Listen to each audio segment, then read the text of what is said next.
그동안 여러분들이 김명숙 성도님과 방선숙 우리 성도님을 위해서 기도를 많이 해주셨는데요. 두 분을 대신해서 감사의 말씀을 드립니다.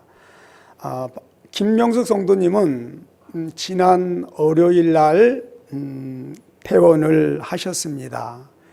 그리고 방성수 성도님은 아직 이제 병원에 계신데 곧 회복하셔서 우리와 함께 하나님께 예배 드리게 될 줄로 믿습니다. 김명수 성도님은 지난 12월 5일 날 저희가 처음으로 병원에서 얼굴을 뵙게 되었습니다. 그때의 상황은 폐에서 시작된 암이 뼈에까지 다 전이가 되었고 온몸에 전이가 되었습니다. 뇌까지 전이가 되었습니다. 그래서 병원에서 더 이상 손을 쓸 수 없는 상황이었습니다.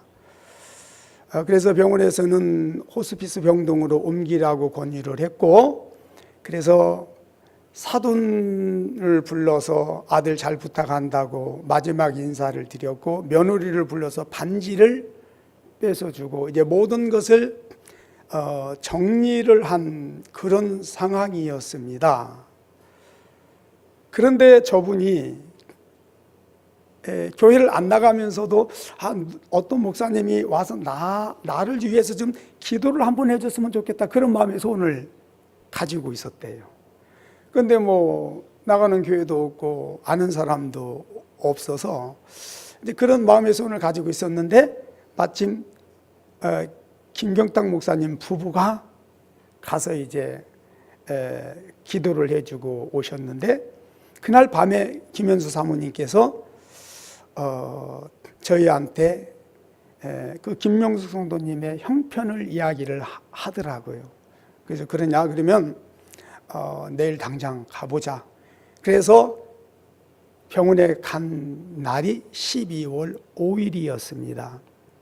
가서 봤을 때 참 불가능해 보였죠. 방법이 없잖아요. 그런데 기도를 하는데 하나님께서 어떤 사인을 주셨어요. 그래서 살 수 있겠구나.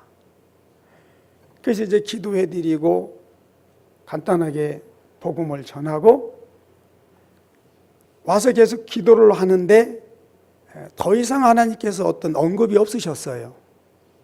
그래도 이제 두 번, 세 번째 갔는데 성령님께서 확실하게 내가 저를 살려줄 것이다. 저는 결코 죽지 않을 것이고 이 암으로부터 깨끗이 고침을 받게 될 것이다. 그래서 저희도 담대함으로 당신은 결코 죽지 않을 것이고 반드시 살아날 것입니다. 그 대신 당신이 살아났을 때에 당신은 이제는 신앙생활을 열심히 잘해야 됩니다. 그렇게 하실 수 있겠습니까? 다짐을 받았어요. 열심히 신앙생활 잘하겠다고. 그래서 이제 그때부터 사역을 시작을 했는데 전체적으로 2달이 채 안 됩니다. 지난 월요일 날 퇴원을 했기 때문에 2달이 채 안 됩니다. 그래서 그동안에 한 10번 정도 아마 치유 사역을 한 것 같아요. 근데 하나님께서 정말 놀랍게 치유를 하셨어요. 병원에서 준 영상을, 그 암이 치유적이 된 전과 치유한 후에 그 영상을 가지고 오셨더라고요. 그래서 좀 설명을 해드릴게요. 이 뇌의 영상이 치유되기 전의 영상이에요. 근데 여러분, 이게 치유된 이후의 영상인데 여러분 눈으로 보시기에 확연히 다르죠. 형태가 다르죠. 암이 전체에 다 번졌어요. 그리고 여기가 목덜미인데 여기에 이렇게 암덩어리가 하나 있고 이 머리 위쪽에 이 암덩이가 이렇게 큰 암덩어리가 있었어요. 그런데 목덜미 이쪽에는 완전히 없어졌지요. 그리고 이쪽 부분도 없어졌지요. 그리고 이 형태가 여기 보면 나비 모양이 분명하죠. 근데 여기는 이 형태가 없어요. 그러니까 이 뇌 전체의 암이 다 번져 있었어요. 그런데 하나님께서 이렇게 깨끗하게 완벽하게 고치셨어요. 여기는 뭐 이거 수술을 할 수가 없는 상황이었어요. 네. 자, 그 다음에 폐 한번 보여주실래요? 이게 치유 전에 폐의 상태고 이게 치유된 상태인데요. 여러분 이거 보이시죠? 근데 여기는 없지요. 마치 뭘로 잘라내버린 것처럼 이게 없잖아요. 네. 그리고 이쪽 부분도 이쪽하고 이쪽하고는 완전히 다르죠. 그런데 이제 여기가 이게 암이 아직 남아 있어요. 그대로 남아 있죠. 좀 옅어지기는 했지만 남아 있죠. 그런데 월요일 날 퇴원하셔서 우리가 수요일부터 3일간 작정 기도를 했는데 하나님께서 이 부분도 절반 정도를 치유했다고 말씀을 하시고, 그러나 절반 정도는 한 3월 달쯤 가서 이제 사진을 다시 찍게 되면은 완전히 깨끗하게 되어질 것이다 라고 말씀을 하셨어요. 그래서 기침을 좀 하시고 그런 부분이 있었는데 이제 그 부분도 해결이 됐습니다. 그리고 정말 자상하신 하나님께서 먹지 말아야 될 음식과 먹어야 될 음식을 구체적으로 설명을 해 주셨어요. 그래서 이제 메모를 해서 드렸는데요. 여러분 이거 돈이 있다고 의학이 좋다고 이거 해결할 수 있는 부분이 아니거든요. 예, 반드시 그냥 죽을 수밖에 없는 상황이에요. 그런데 하나님께서 이렇게 완벽하게 치유를 하셨습니다. 할렐루야. 우리 하나님께 감사와 영광의 말씀 드리겠습니다. 하나님은 참으로 선하시고 위대하시고 놀라우신 하나님이십니다. 그런데 우리 지금 이제 방송국 성도님 남편 되시느라고 이제 자제분이 이제 오늘 참여하셨고 그 방송국 성도님 아직 병원에 계세요. 방송국 성도님은 김명수 성도님이 입원해 있던 그 병실에 하여튼 입원하셔서 방송국 김명수 성도님이 이렇게 고침을 받다 보니까 막 하나님을 자랑한 거예요. 하나님 나를 고쳐주셨다 그러면서 이제 저희를 소개를 해서 병원에 가서 저희를 만나게 되었습니다. 그래서 예수를 믿냐고 물어봤더니 교회를 한 번도 나가본 적이 없다고 그러시더라고요. 그래서 망설여지더라고요. 어떻게 할까 하다가 그래도 일단 복음을 좀 전하고 손을 얹고 기도를 하는데 갑자기 이 머릿속으로부터 막 땀이 줄줄줄줄 막 볼을 타고 흘러내리는 거예요. 저도 또 그런 건 처음 봤어요. 그래서 하나님께서 고치시겠구나. 그래서 확신을 가지고 이제 병원에 갈 때마다 몇 번 기도를 했는데, 근데 중요한 것은 저희가 누구를 만났을 때 그것이 어떤 문제든 병이든 기도했을 때 꼭 하나님으로부터 언약을 먼저 받습니다. 하나님 살려주실 건가요? 그렇다면 우리가 확실하게 하나님이 당신을 살려주실 것입니다 라고 전하고 사역을 시작을 합니다. 그러나 하나님이 데려가신다면은 이제 치유가 목적이 아닌 그 영혼이 천국 들어갈 수 있도록 삶을 마무리하는 그쪽으로 복음을 전하며 그 영혼을 준비시켜야 되지 않겠습니까? 그래서 이제 기도를 하는데 방성수 성도님에 대해서는 하나님이 고쳐주시겠다는 말씀을 안 하시는 거예요. 몇 주가 지났는데도 그 말씀을 안 하세요. 저희로서는 이제 답답한 거예요.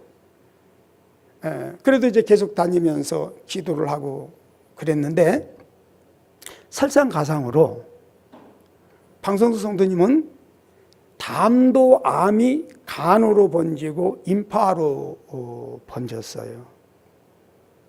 근데 여러분, 이 담도암은 우리나라 암 순위로 보면 한 8번째쯤 된다고 그래요. 근데 걸리기가 쉽지가 않은 암인데 걸렸다 하면 생존율은 10% 미만이라고 그래요. 왜냐하면 이 담도암은 증세가 없고 증세가 있어서 가서 검사를 하면 말기래요. 네. 그리고 또 이 담도암은 수술하기가 아주 곤란한 암이에요. 제가 아는 상식으로는. 그런데다가 암이 그렇게 있는 데다가 이제 뭐를 제대로 드시지 못하기 때문에 황달이 왔고 거기다가 폐혈증까지 와버린 거예요.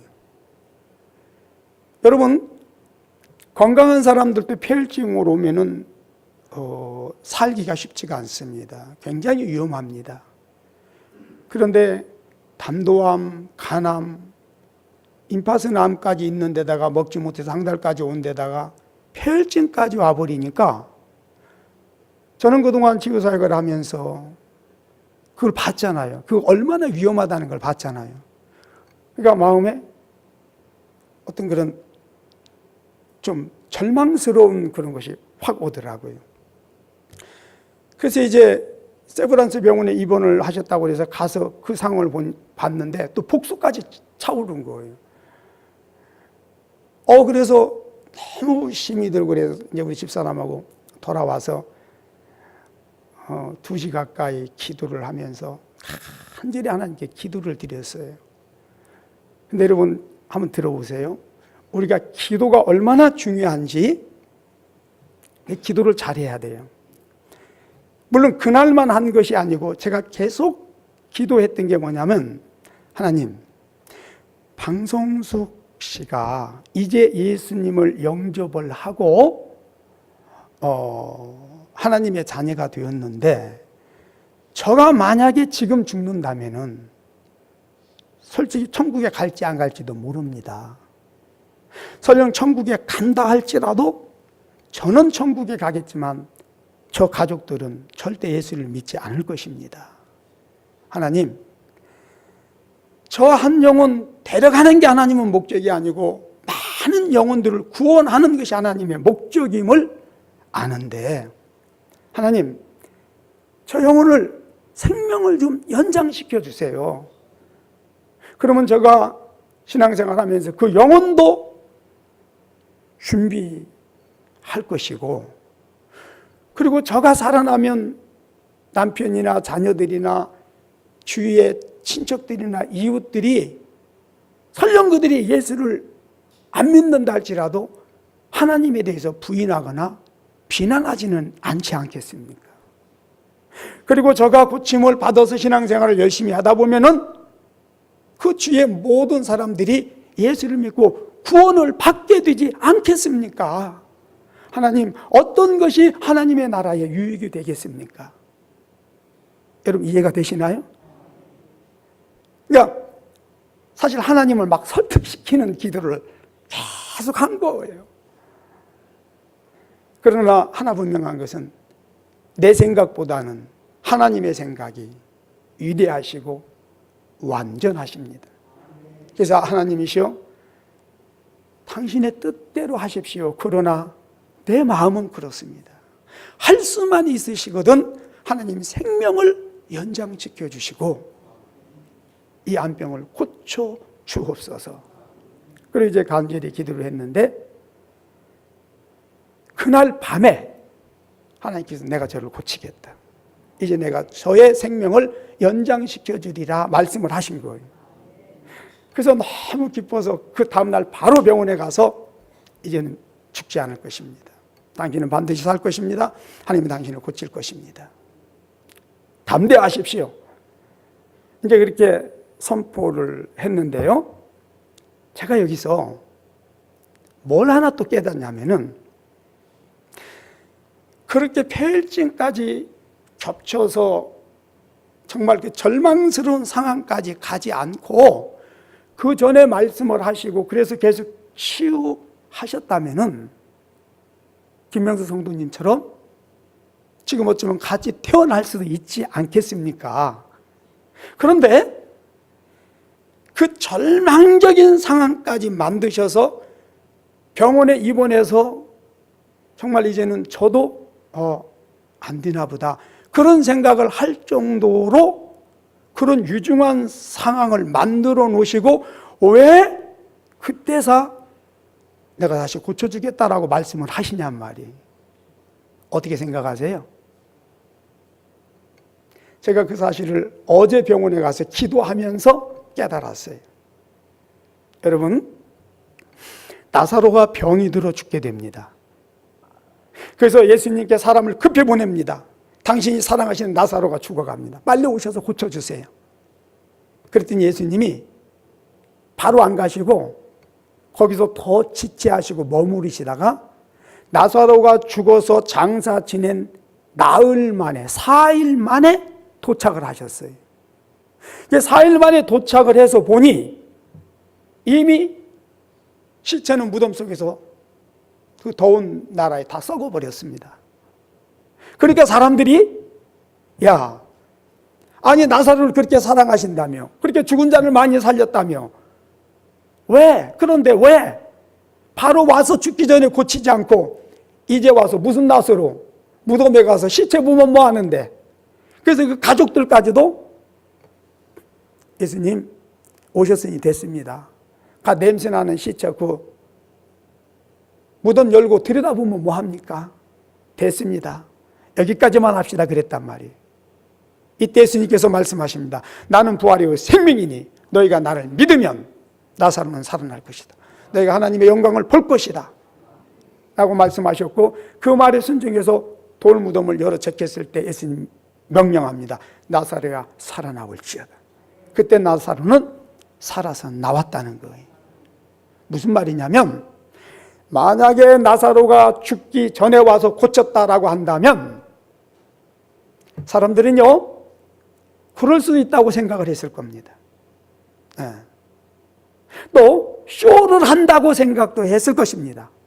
또 의학으로 했다고도 할 것이고 우연히 되었다고도 이야기를 할 것입니다. 그러나 지금 나사로는 죽어서 장사를 지냈어요. 시체가 썩었어요. 그 썩은 시체를 살려내는 것은 부활이요 생명이신 하나님의 능력이 아니면 안 된다는 거예요. 어제 이것을 알게 하셨어요. 방성수 성도는 반드시 고침을 받게 될 것입니다. 치유받고 살아나게 될 것입니다. 그런데 하나님께서 이렇게까지 하신 것은 의학으로 되는 것이 아니라는 것을 확실하게 가르치기 위해서, 그가 고침받는 것은 확실하게 하나님의 능력이고 하나님이 주신 부활의 생명이라고 하는 것을 그에게 확실하게 보여주시기 위한 것이었습니다. 또 이제 그걸 통해서 김명수 성도님뿐만 아니라 방성수 성도님도 부활의 증인이 될 것입니다. 그런데 재밌는 것은요, 방성수 성도님 아주 고침을 받지도 않았는데 누워 계시면서 환상을 보시는 것 같아요. 저 깜짝 놀랐어요. 앞으로 회복이 되면은 분명히 부활의 증인을 하나님께 영광을 돌리게 될 줄로 믿습니다. 여기에서 지난주에는 제가 그 은사 부분에서 말씀을 드릴 때에 우리가 누구를 고쳐주고 뭐 누구의 어떤 문제를 상담하면서 도움을 줄 때 절대로 대가를 바라지 말아라 라고 하는 것을 분명히 말씀을 드렸습니다. 다시 말씀드립니다. 우리 중에서 분명히 치유의 능력을 받고 하나님의 은사를 받아서 이제 치유 사역도 하고 다른 사람들 상담도 하고 영적으로 도움을 줄 수 있는 사람들이 계십니다. 여러분들이 그 사역에 우리와 함께 참여할 때 절대적으로 치유의 대가로 뭐를 바라지 마십시오. 절대 뭔가를 요구하지 마십시오. 설령 그들이 감사함으로 예물을 드린다 할지라도 그 감사 중에는 받아야 될 것이 있고 받지 말아야 될 것이 있습니다. 하나님께 여쭤보고 그들이 정말 감사함으로 드리는 것이라면 받아도 됩니다. 하나님이 받으라고 하면 받아도 됩니다. 그러나 받지 말라고 할 때가 있어요. 받아서는 절대로 안 됩니다. 이 부분 명심을 하시고요. 자, 오늘 또 이 치유 사역과 관련해서 두 가지 말씀을 드릴 부분이 있습니다. 하나는 이 모든 것이 절대적인 하나님의 은혜고 하나님의 능력이라고 하는 사실을 알아야 됩니다. 자, 왜 이 말씀을 드리냐면 앞으로 여러분들이 이제 전도할 때, 간증할 때 우리 목사님, 우리 사모님은 한 병을 고치고 죽은 자를 살리고 모든 병을 막 고친다, 이렇게 이야기할 수가 있어요. 근데 여러분, 이것은 우리의 능력이 아니라는 거예요. 이거는 전적인 하나님의 은혜요, 하나님의 능력이라고 하는 사실을 여러분들이 꼭 기억해야 됩니다. 실제적으로 간증하는 것을 가만히 들어보면 물론 나쁜 의도에서 말하는 건 아니에요. 그런데 말이 대단히 잘못됐어요. 무슨 말이냐면 내가 일어나라 하고 명령했더니 벌떡 일어났다. 내가 귀가 열려라라고 했더니 귀가 열리고 내가 뭐 해라라고 했더니 그렇게 뒤어치더라는 거예요. 그러면서 내가 계속 자기를 이야기를 해요. 그럼 이 말은 그 능력이 누구 능력이라는 거예요? 이게 하나님의 능력이라는 것을 이야기하는 겁니까? 자기의 능력이라는 것을 이야기합니까? 다시 말합니다. 설령 그 마음에 그런 것이 아니라 할지라도 결국 우리는 말을 통해서 드러내는 겁니다. 말을 통해서 뭔가를 이야기를 하는 거예요. 그래서 말을 조심해야 돼요. 특히 앞으로 우리를 통해서 어떤 하나님의 기적과 능력이 풀어진다 할지라도 그거는 우리의 능력이 아니에요. 우리에게는 그런 능력이 없습니다, 여러분. 우리에게는 선하고 온전한 것이 한 가지도 없단 말이에요. 사도행전 3장에 보면 베드로가 나면서부터 안진뱅이 되었던, 그래서 38년 동안 안진뱅이로 살았던 한 사람을 일으켜 세웁니다. 그러자 수많은 사람들이 베드로와 요한에게 몰리면서 그들을 막 하나님 신처럼 여깁니다. 그때 베드로가 그들에게 무슨 말을 하냐면 이스라엘 백성들아, 너희가 어찌하여 우리를 주목하느냐? 어찌하여 이 안진뱅이를 일으킨 이 능력이 우리의 능력이라고 생각하며 우리를 주목하느냐? 이건 우리의 능력이 아니라 죽은 자 가운데서 다시 살아나시는 부활하신 예수 그리스도를 믿는 믿음의 능력이다. 예수님께서 살리셨다. 그러므로 우리를 보지 말고 예수님을 보라. 예수님을 믿고 구원을 받으라. 이렇게 간증하며 하나님의 말씀을 선포하는 것을 보게 됩니다. 여러분, 다시 말씀드립니다. 우리를 통해서 어떤 능력이 풀어진다 할지라도, 어떤 역사가 나타난다 할지라도 그건 우리의 능력이 아니에요. 예수님은 말씀하십니다.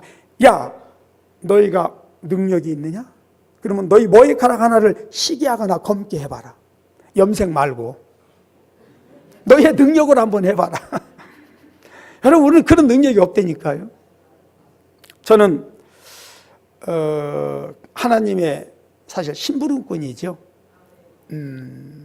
그런데 하나님의 심부름을 한다고 열심히 하지만 그리고 돌아와서 뒤돌아보면 항상 실수가 있고 허물이 있고 완전하게 심부름한 것이 한 번도 없더라고요. 그런 부분에 있어서 절망을 합니다. 안타깝게 생각을 합니다. 하지만 그럼에도 불구하고 하나님은 정말 위대하시고 그 놀라우신 하나님은 나에게 어떤 연약함과 부족함대로 하지 아니하시고 하나님의 능력으로 항상 역사를 베풀어 주셨습니다. 그 하나님께 감사하고 찬양을 드릴 뿐입니다. 사도 바울은요, 우리는 하나님의 일꾼이다. 그래서 하나님이 주신 씨앗을 뿌린 것이고 하나님이 주신 물을 준 것뿐이다. 씨앗을 주신 분도 하나님이시고 물을 주신 분도 하나님이시고 그리고 자라나게 하시고 열매 맺게 하시는 분도 하나님이시다. 그러면서 나의 나된 것은 오직 하나님의 은혜일 뿐이다. 나는 죄인의 괴수 중에 괴수요 참으로 나는 하나님 앞에 보잘것없고 쓸모없는 인간이었다. 그런데 하나님이 나에게 이런 은혜를 주셨다. 하나님이 나를 통해서 이렇게 나타나시고 역사하셨다라고 하면서 하나님만을 찬양하면서 사도 바울은 너희는 나를 본받아라라고 했는데 그 말씀 중에는 바로 이 부분도 포함이 되어 있다는 겁니다. 우리의 능력이 아닙니다. 우리의 힘이 아니란 말이에요. 우리의 노력의 결과가 아니란 말이에요. 오직 하나님의 은혜라는 거예요. 여러분, 하나님의 은혜로 된 것을, 하나님의 능력으로 된 것을 가지고 내가 하게 되는 것은요, 이거 하나님의 영광을 도둑질하는 겁니다. 실제적으로 성경에 보면은 하나님의 능력을 가지고 내가 하다가 순간적으로 하나님이 시신이, 그 왕의 시신이 순간적으로 벌레가 먹어서 그 수많은 관중들 앞에서 뼈만 남는 이런 것들이 기록되어 있습니다. 우리는 절대적으로 하나님의 영광을 도둑질해서는 안 됩니다. 하나님이 하신 것을 가지고 내가 했다. 여러분, 이거 용서받지 못하는 죄입니다. 절대적으로 하나님이 하셨다라고 하는 이 믿음을 가지게 되시기를 바랍니다. 그리고 또 하나는, 여러분, 우리가 예수를 믿는 것은 단순히 문제 해결만을 위한 것이 아니에요. 우리가 예수를 믿는 것은 단순히 병 고침만을 위한 것이 아니라는 것을 알아야 돼요. 왜 이 말씀을 드리냐면, 예수님 당시에 수많은 사람들이 예수님께 고침을 받았어요. 근데 나중에 예수님 십자가에 달리실 때 보니까 그들 아무도 없었어요.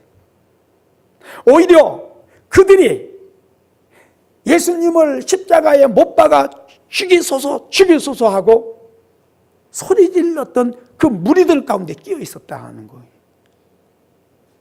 그리고 수많은 무리들이 예수님을 따라다녔어요. 근데 그 이유는 병고침을 받으려고, 또 공짜로 예수님이 만들어주시는 그 떡과 고기를 배불리 먹기 위해서. 그래서 어느 날 예수님께서 그 무리들을 향하여 너희가 나를 따르는 것은 영생을 얻기 위함이 아니라 너희 육신의 건강을 위해서, 너희 육신의 양식을 위해서 나를 따라다니는구나. 그러나 이제는 그런 것으로, 그런 차원에서 나를 믿거나 나를 따라다니지 말고 정말 내가 너희에게 주고자 하는 것은 영생이다. 너희의 영혼의 구원이고 너희가 천국에 들어가는 것이다. 그러면서 좀 책망의 말씀을 했어요. 이제는 생각이 바뀌어야 된다. 그랬더니요, 한 사람도 남지 않고 그들이 다 떠나버렸더라. 예수님의 제자들만 남았더라. 그래서 예수님이 제자들에게 너희도 떠나려느냐? 그랬더니 그 제자들은 뭐라고 말합니까? 주여, 영생의 말씀이 여기 있사오니, 주께 있사오니 우리가 주를 떠나 어디로 가겠나이까? 할렐루야. 그게 오늘 우리의 고백이 되기를 주의 이름으로 축복합니다. 예.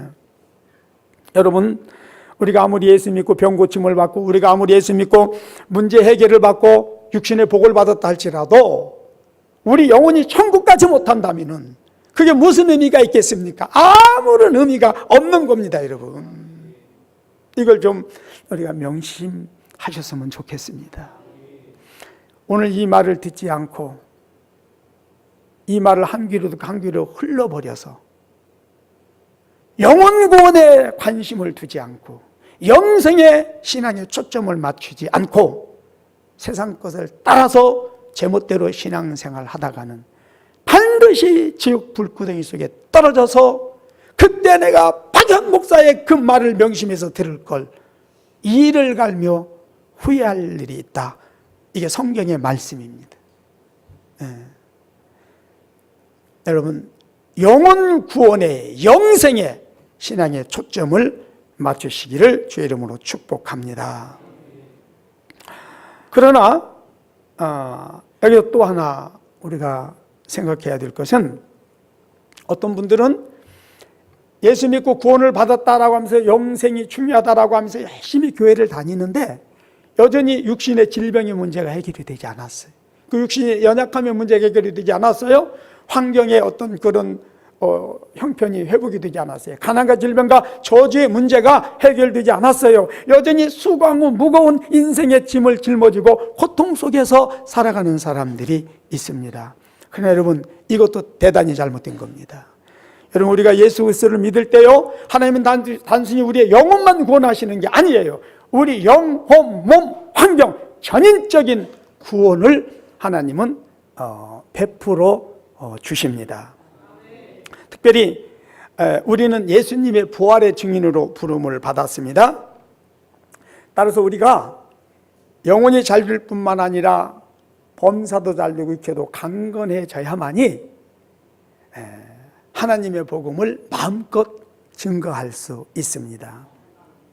특별히 우리가 믿는 예수님은 부유하신 하나님이세요.